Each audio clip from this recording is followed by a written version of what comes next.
ibahin po ninyong agam. Napatunayan na natin sa 15th Congress. Mag-isa po ang inyong kinatawan.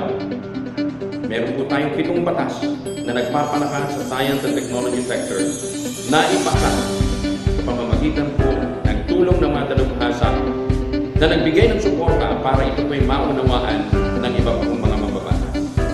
Hindi po kinakailangan ang sangkaterbang miyembro ng Kongreso na naniniwala sa agham upang mapagtibay po ang mga panukala na ating nilalayong mais sa batas.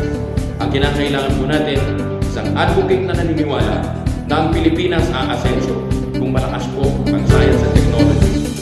Kung meron po tayong sapat na pondo sa research and development, patatalino po mga Pilipino. Lahat yan na naniniwala mo, patatalino po. Kaya na, hindi mo tayo nabibigyan ng pagkakataon na patunayan sa mundo na ating sapat na kagalingan sa larangan po ng science. Dito sa atin, hanggang ngayon, patuloy ang pagtatangka ng pagpasok ng mga imported na mga karne. Yung iba nga ho, nandiyan pa sa customs hanggang ngayon. Kahit alam nila na yan po ay nakatay halos 2 taon ang nakalimutan. Itutuloy po ng Agham Party List ang laban na yan.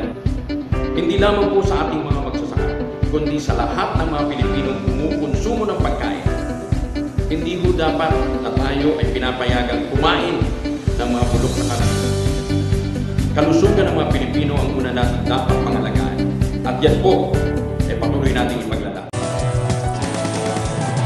Naghahanap ka ba ng solusyon sa iyong problema? Bahasa ko na gutom, trabaho at trahedya. Lumiliwanag ang bukas dahil merong agham. Tulay sa kaunlaran at pag